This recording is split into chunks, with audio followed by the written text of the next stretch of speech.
The words fell heavy in the boardroom. The polished table gleamed under white light, and 12 board members sat frozen in uneasy silence. Damien Core didn't lower his voice. He wanted my humiliation to echo in every corner of that room.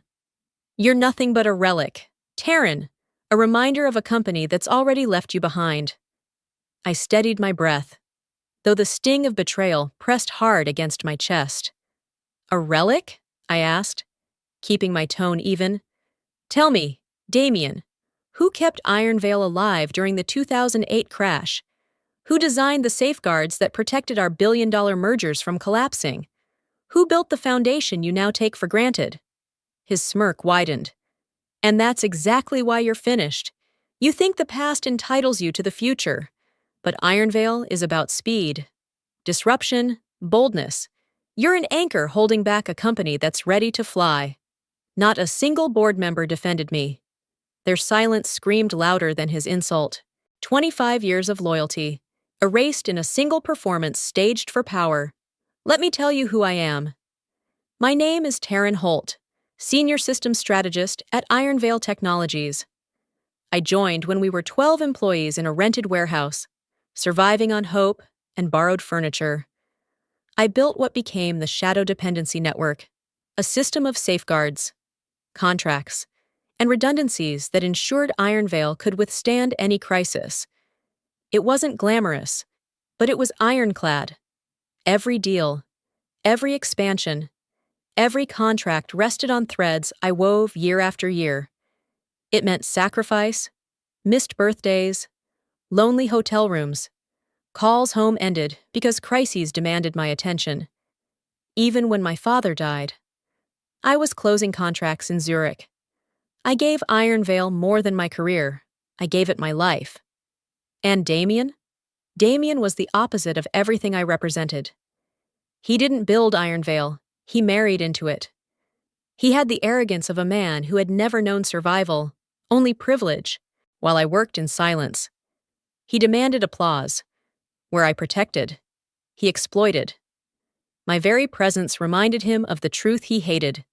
His empire stood on foundations he had never earned. Damien leaned back, savoring the moment. Then, with deliberate flair, he held up a folder stamped with my name. "You think this is still up for debate? It's not. Your termination papers were signed yesterday, effective immediately." Gasps rippled through the room. My body froze, breath locked in my throat. Shock and betrayal surged like ice. 25 years, dismissed with a signature I never saw coming.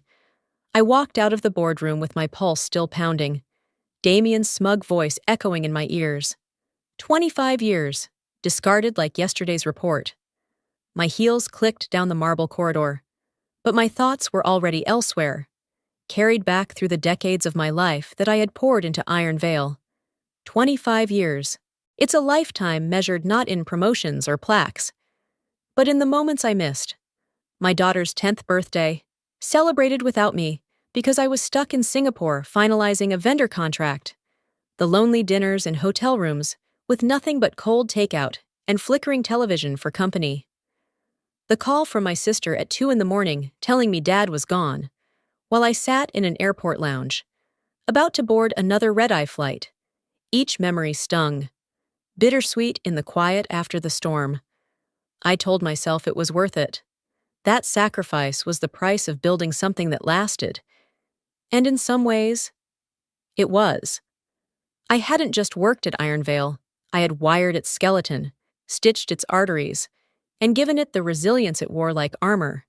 Back in those early years, when we were 12 people in a warehouse that smelled of damp plywood. Survival wasn't guaranteed. We couldn't afford to lose a single deal. That's when I began sketching what would become the Shadow Dependency Network. At first, it was nothing more than contingency charts pinned to the wall. What happens if vendor A folds? How to reroute through vendor B? Which contract terms could be leveraged when markets turned against us? Over time, it grew. I coded redundancies into our logistics. I built layers into our contracts. Quiet clauses that ensured Iron Veil could pivot when competitors collapsed. I forged partnerships no one else even noticed. Suppliers who trusted me enough to extend credit when the banks wouldn't. By the time we landed our first $100 million deal, the shadow dependency network had become our invisible safety net. I treated it like a living thing. Each crisis fed it, strengthened it. In 2001, when an international bank default threatened to strangle our cash flow, the network rerouted us through alternate financing lines I'd quietly secured. In 2008, when markets worldwide crumbled, my framework kept Ironvale liquid and operational. Employees never saw the gears turning, but they never had to worry about losing their jobs. That's what I gave this company.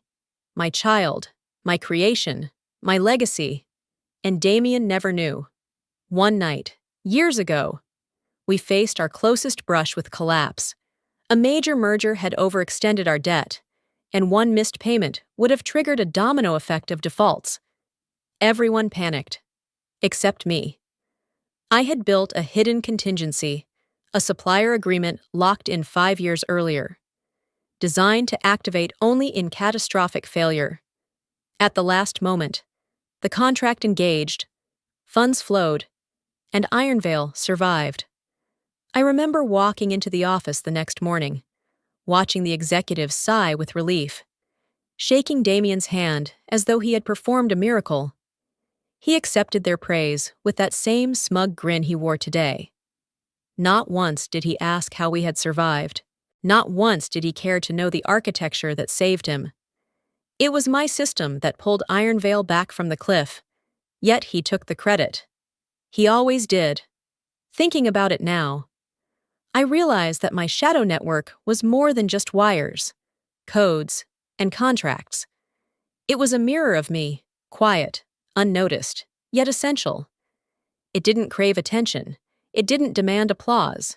It just worked, tirelessly, in the background, holding everything together, and just like me.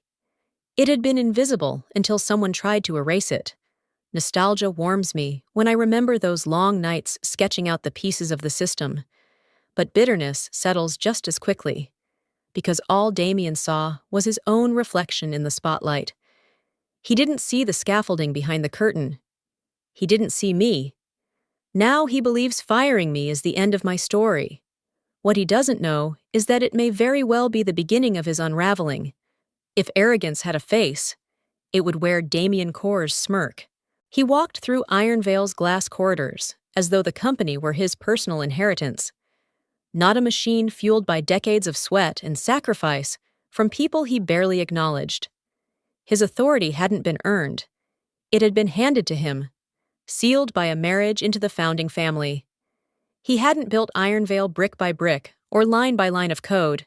He had simply stepped into the corner office the way one steps into a limousine, expecting the engine to purr without ever lifting the hood. I had worked with visionaries before, people who bled for ideas and bore the scars of their failures. Damien was no visionary. He was an actor playing the role of CEO, his script written in buzzwords and empty promises. And the worst part was, people believed him. Investors swooned at his charm. Magazines ran glossy profiles of his leadership style. But behind closed doors, those of us who knew the truth felt only the weight of his contempt. He dismissed the veterans of Ironvale, the men and women who had weathered every storm since our earliest days.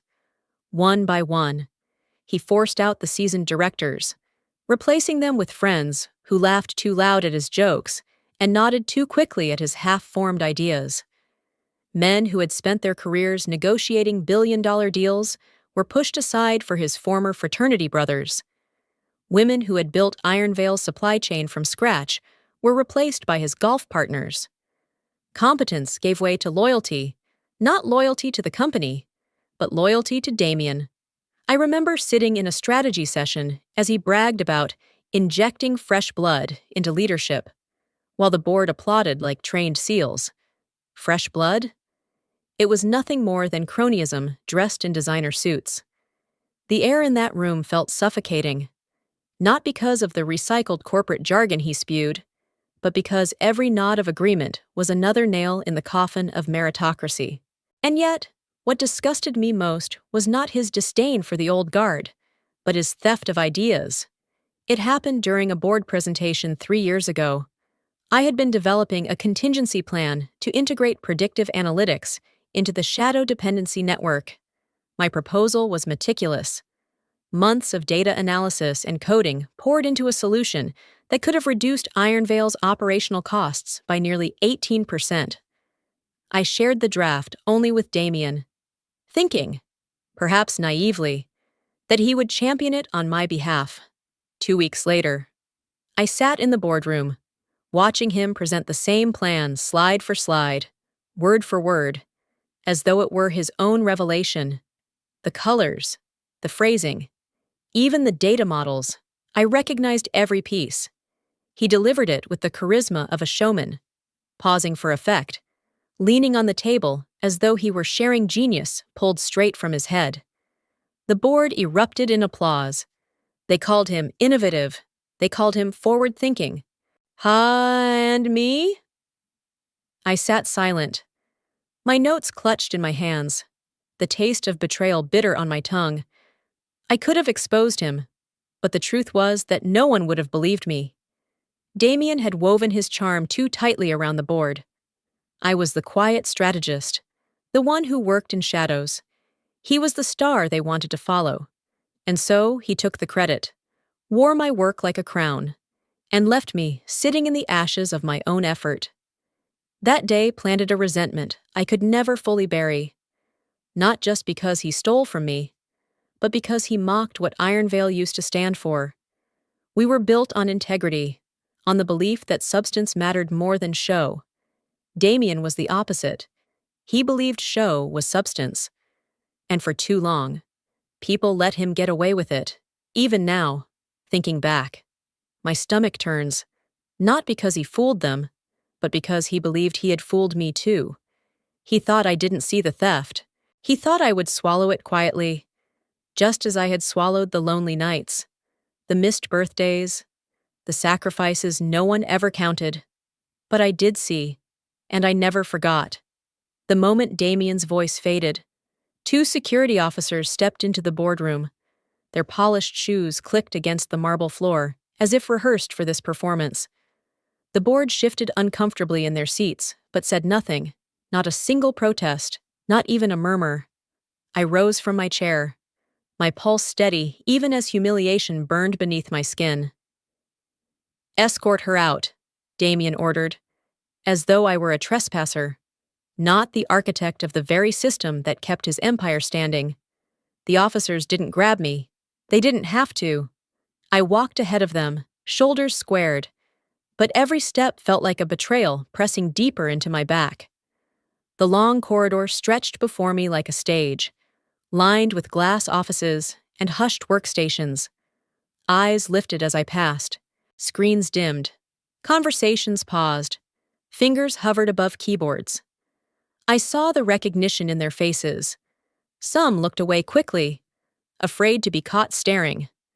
Others held my gaze for a fleeting second, their expressions tight with pity they didn't dare voice.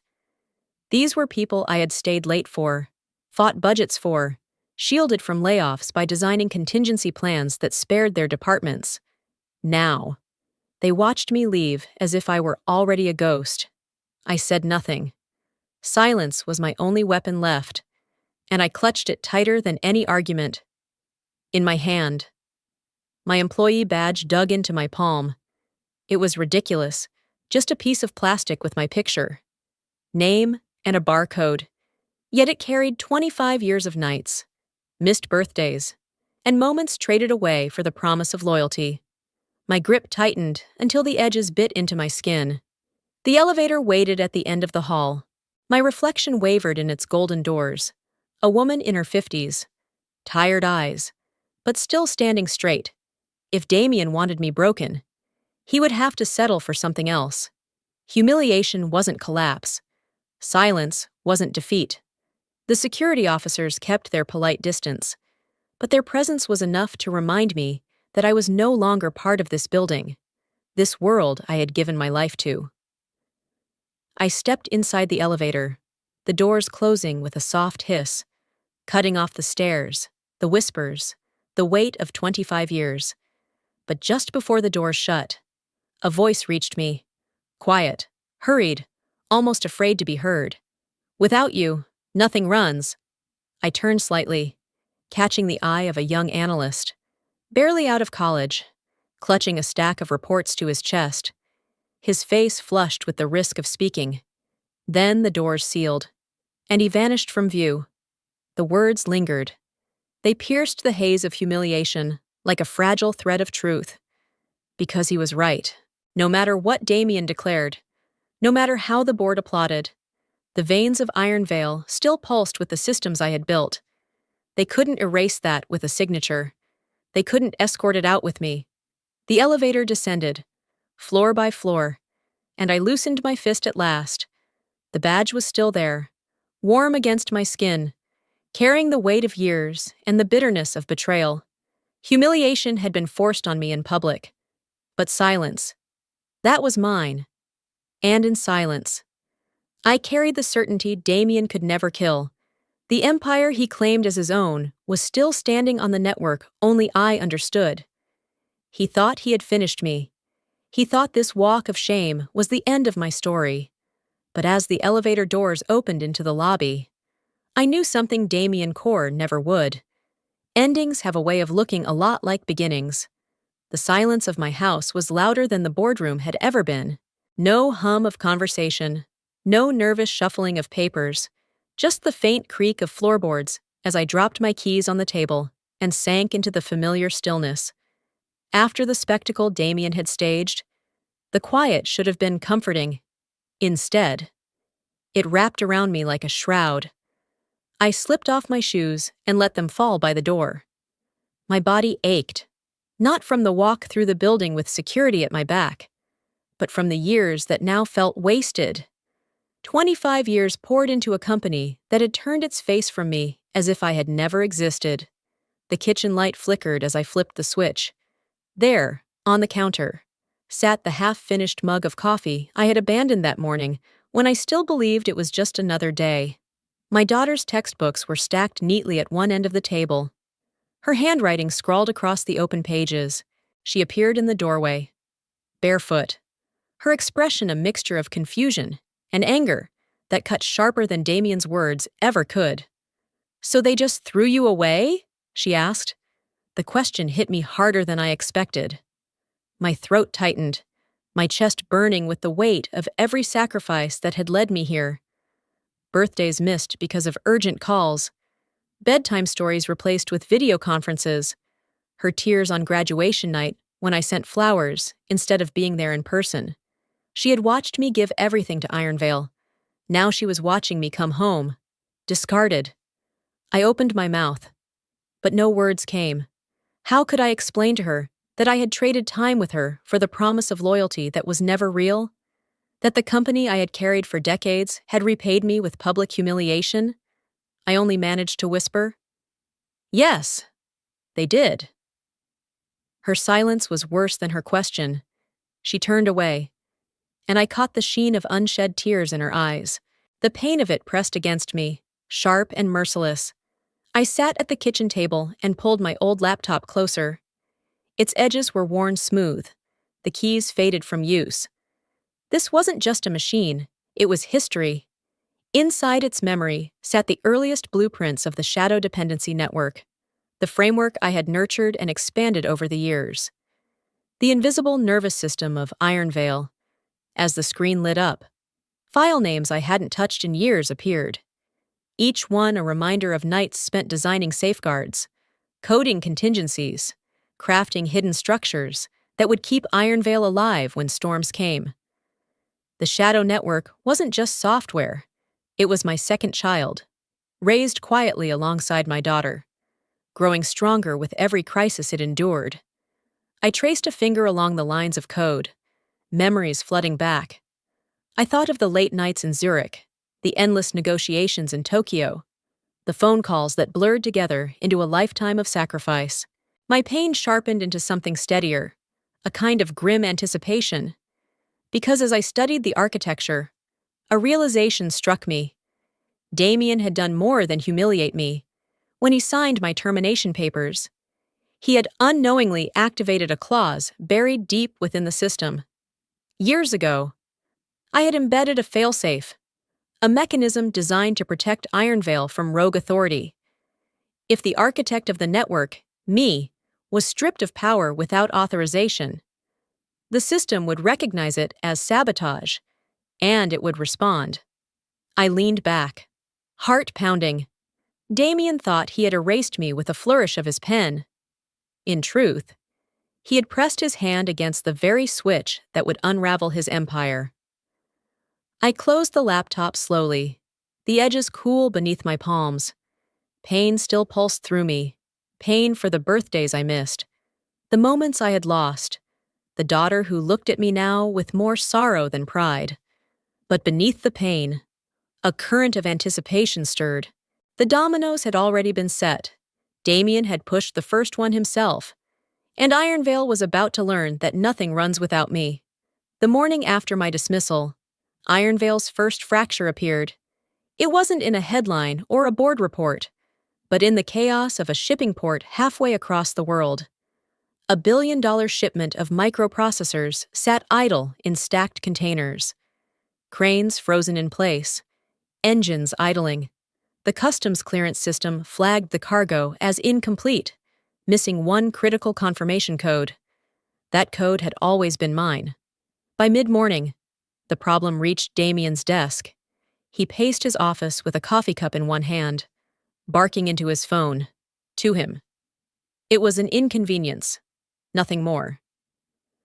"It's a technical hiccup," he snapped, loud enough for his assistants to hear through the door. "We'll override it. Find someone in IT who can push it through. This isn't a crisis, it's a typo." But beneath the bravado, unease had already begun to ripple. Delays at that scale weren't measured in minutes. They bled into millions. Ships rerouted. Warehouses sat empty. Downstream manufacturers pressed for answers. Every hour that passed chipped away at Ironvale's reputation for reliability. Inside the operations floor, managers whispered. They had seen glitches before, but never like this.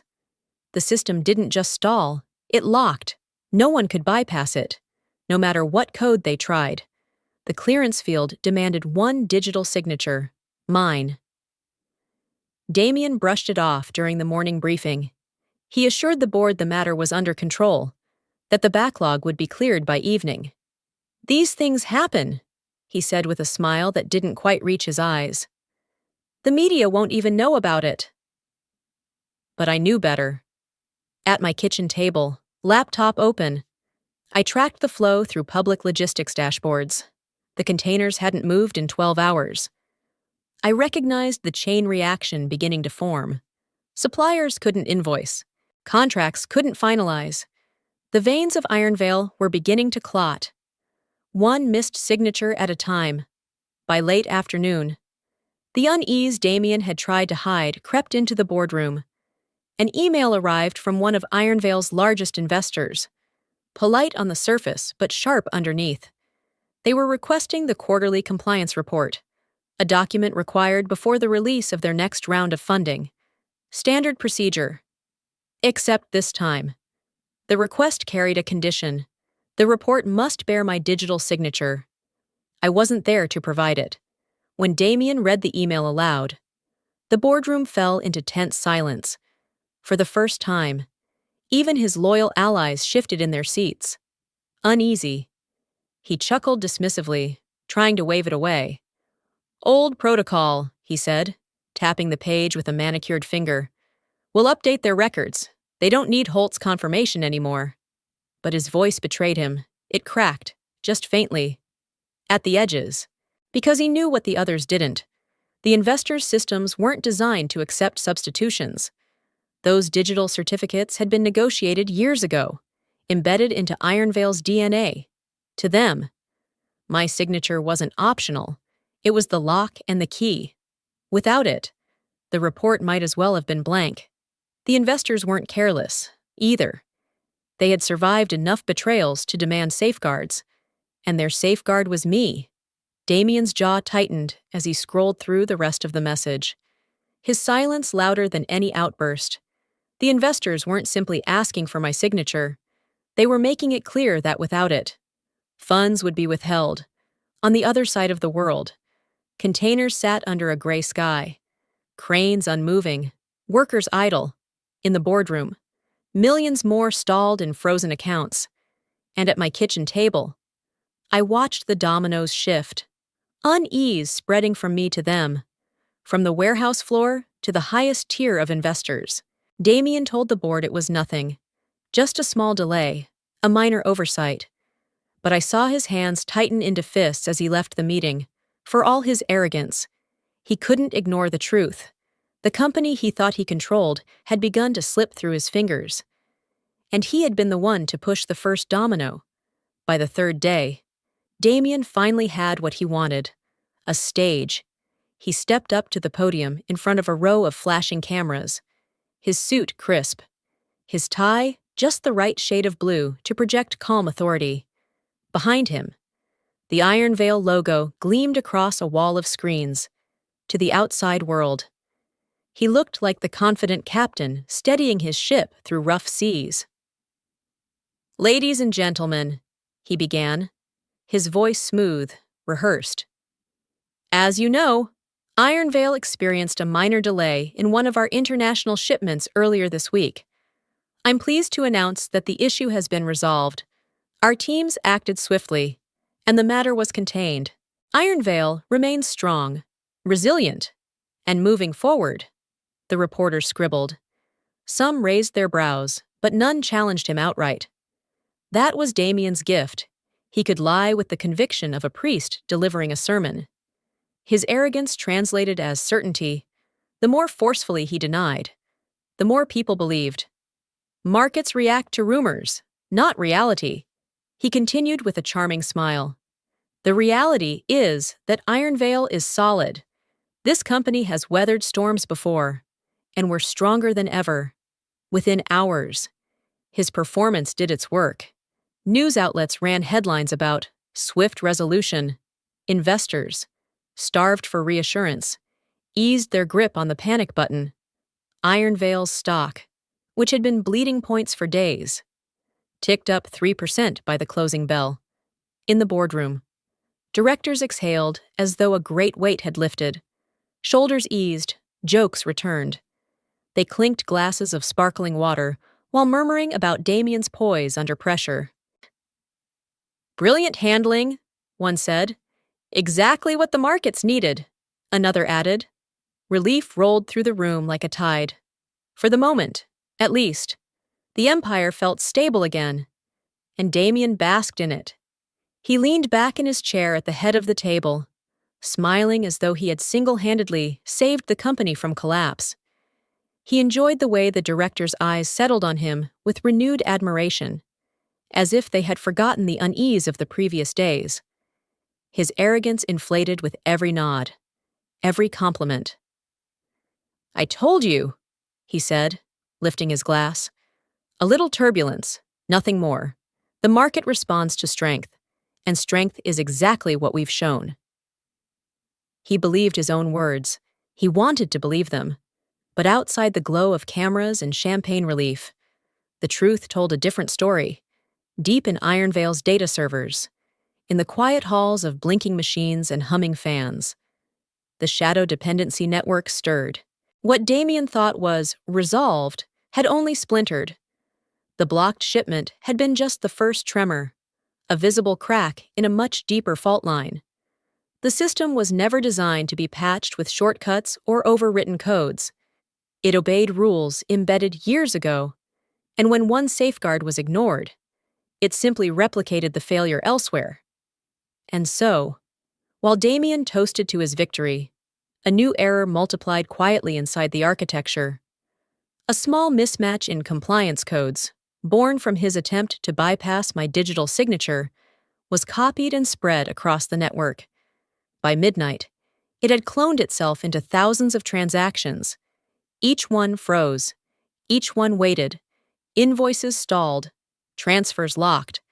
Contracts that should have finalized with a keystroke now sat suspended in digital limbo. Employees trying to process orders received the same message. Over and over. Authorization denied. Signature required. Relief filled the boardroom. Arrogance filled Damien's chest. But unease began to creep through the lower floors of the company, where managers refreshed screens and whispered that something wasn't right. By morning, Damien would learn that his victory had lasted less than a day. The empire he claimed to have stabilized was already sinking under the weight of errors too vast to ignore. And the irony was sharp.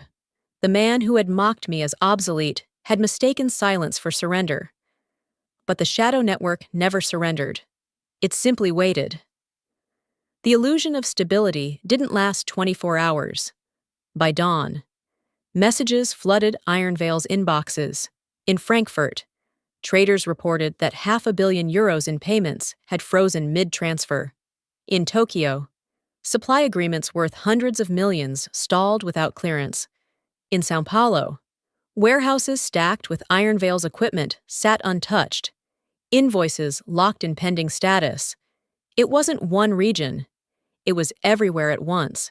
The shadow dependency network had done exactly what I designed it to do, if legitimacy was compromised. The system refused to move forward. Damien's bravado at the podium had meant nothing to the code I had embedded years ago. Managers scrambled across time zones, trying to push through orders. Their screens filled with the same blunt refusal. Authorization required. Signature invalid. Inside the boardroom, tension built with every incoming alert. Directors who had laughed at Damien's reassurances the day before now sat stiff, their hands clasped too tightly on the polished table. The markets were opening soon in Europe, and Iron Veil's reputation was unraveling before the first bell. "What exactly is happening?" one director demanded. Damien forced a smile. "Regional glitch. Our IT is on it." But his voice lacked the confidence of yesterday. Whispers began in the hallways. Rumors leaked into the press. One financial reporter, citing an anonymous source, broke the story that more than 60% of Iron Veil's global contracts contained one non-negotiable condition. They required digital authorization from me. The headline hit the wires like a thunderclap. Iron Veil's former strategist holds key to frozen contracts. Investors read the words with growing unease. Phones lit up across trading floors. Analysts dug through old filings, cross-checking agreements, finding clause after clause confirming the truth. The shadow dependency network wasn't just important, it was central. And without me, Iron Veil was paralyzed. The board erupted into frantic discussion. Directors pressed Damien for answers, their voices sharper, no longer softened by deference. He raised his hands, trying to control the room. "This is exaggeration. Outdated contracts. We'll override them. Nothing we can't fix." But even as he spoke, his phone buzzed. An aide slipped a printed sheet into his hand. He scanned it quickly, and for the first time, his composure cracked, his jaw tightened, eyes narrowing. The document was an email, and someone, no one knew who, had leaked it. It was addressed to Damien from Iron Veil's legal department, dated weeks earlier. In it, the lawyers explicitly warned him that my digital certificates were still legally binding across the majority of Iron Veil's high-value contracts. Removing me without proper succession planning, the email stated, would invalidate those agreements. Attempting to sign in her place could be considered a breach of contract. It read, and at the bottom, highlighted by whoever had sent it to the press, was a line that sealed everything. Mr. Core does not have the legal authority to override Holt's signature without direct amendment. The email spread through inboxes within hours, forwarded from one department to another, until the press got hold of it. By noon, financial networks were broadcasting the revelation on screens across Wall Street and beyond. Iron Veil's stock began its freefall again. Investors, now convinced they had been misled, dumped shares at a pace not seen since the recession. Billions evaporated in hours. Damien slammed the paper on the table, his voice rising. "This is a misinterpretation, a smear campaign. Don't listen to it." But no one looked convinced. Even his closest allies avoided his eyes. The rising tension wasn't just external, it was spreading inside Ironvale's walls. Employees whispered in break rooms, trading screenshots of the leaked email.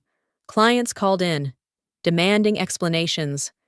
Partners suspended negotiations until the signature issue was resolved. And somewhere in the quiet of my kitchen, I closed my laptop with a heavy breath. It wasn't satisfaction I felt. Not yet.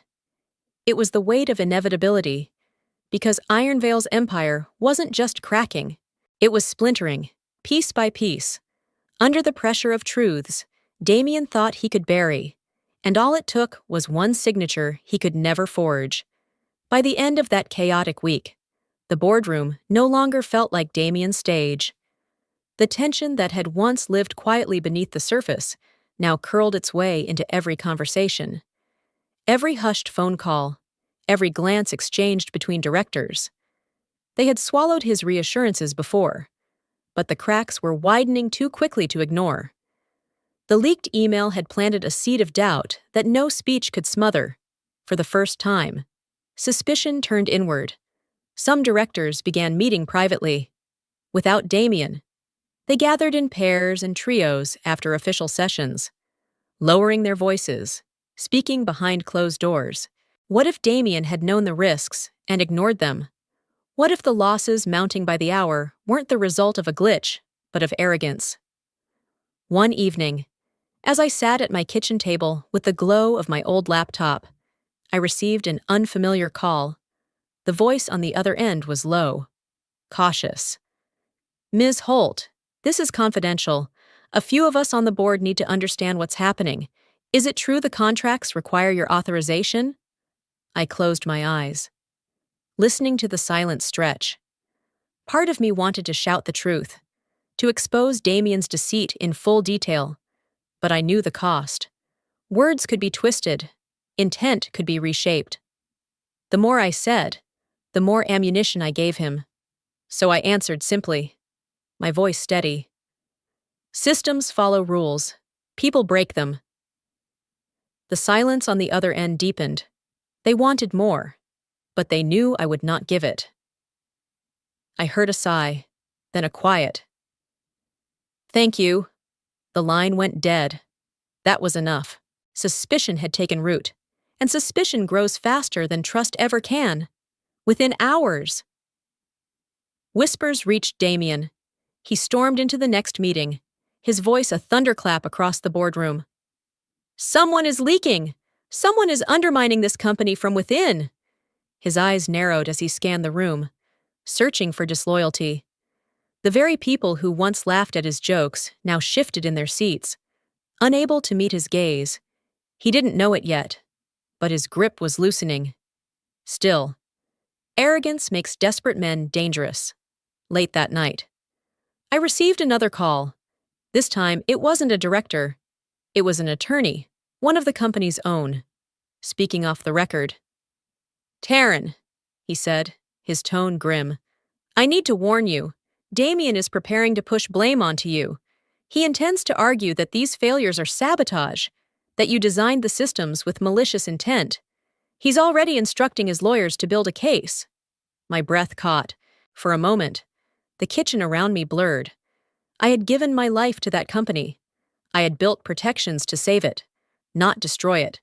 And now the man who inherited everything I created wanted to recast me as the villain. "Why tell me this?" I asked, steadying my voice. "Because," he said, "not everyone believes his story. Some of us know what you built, but you need to be ready.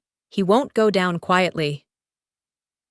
When the call ended, I sat in silence, my hands pressed against the cool surface of the table. Suspicion had shifted again, no longer just around Damien, but now around me.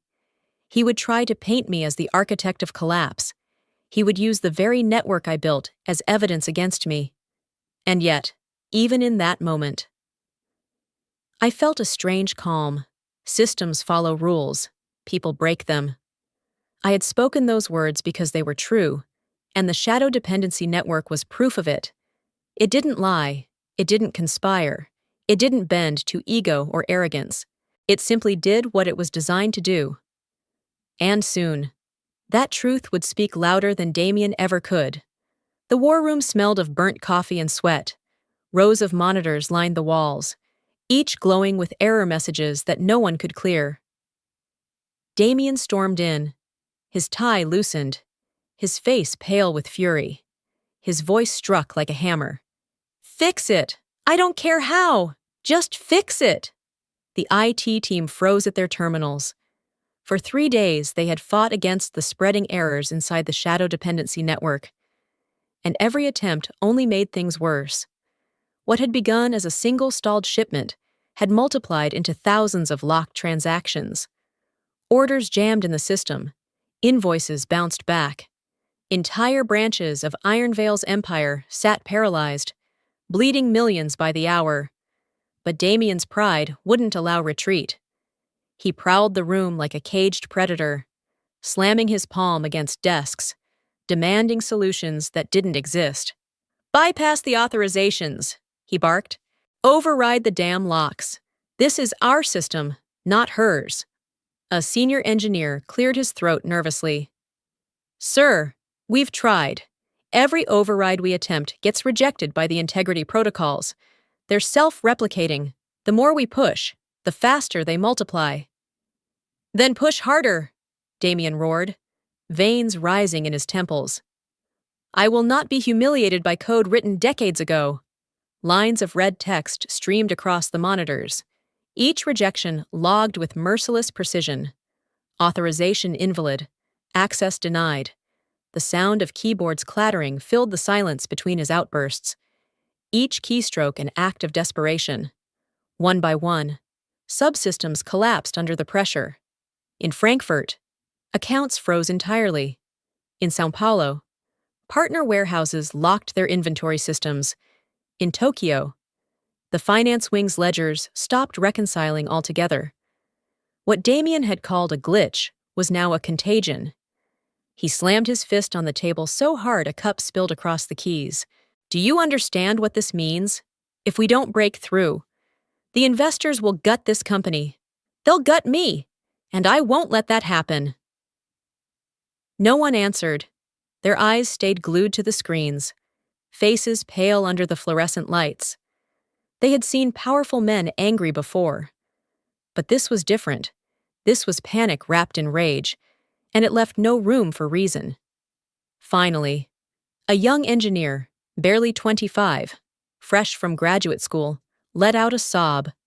The sound startled everyone in the room, cutting through the frantic tapping of keys.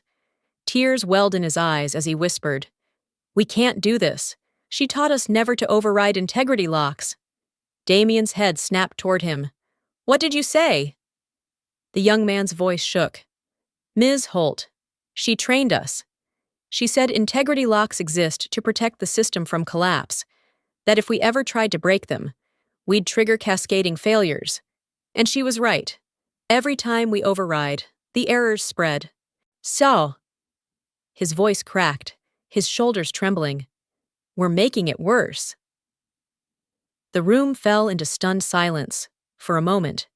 Even Damien had no words. The weight of Taryn's legacy hung heavy in the air. Her training, her rules, her unseen hand guiding the very people he was ordering to dismantle her work. His face darkened, twisting into something feral. "She did this," he spat.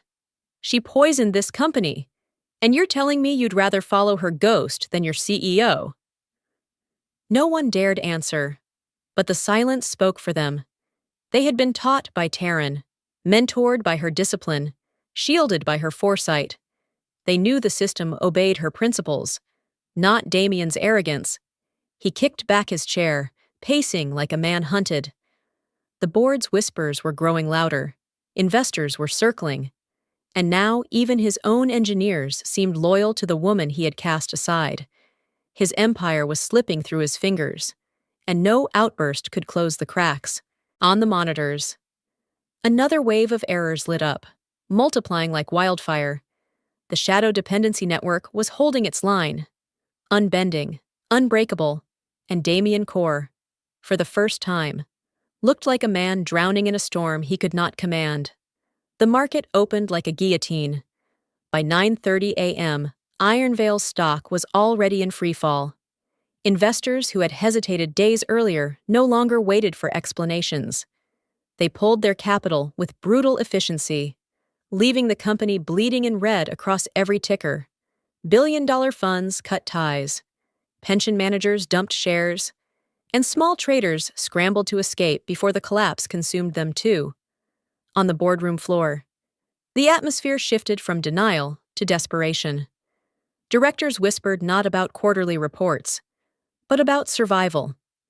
Emergency calls came in from banks demanding collateral Ironvale no longer had. Lines of credit vanished overnight. The empire Damien had paraded as untouchable was dissolving hour by hour. And still, Damien fought to project control.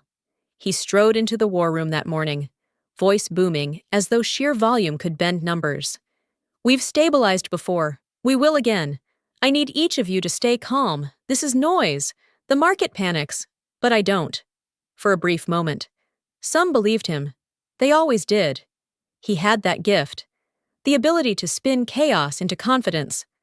The stock even flickered upward mid-morning, a faint heartbeat on a dying screen.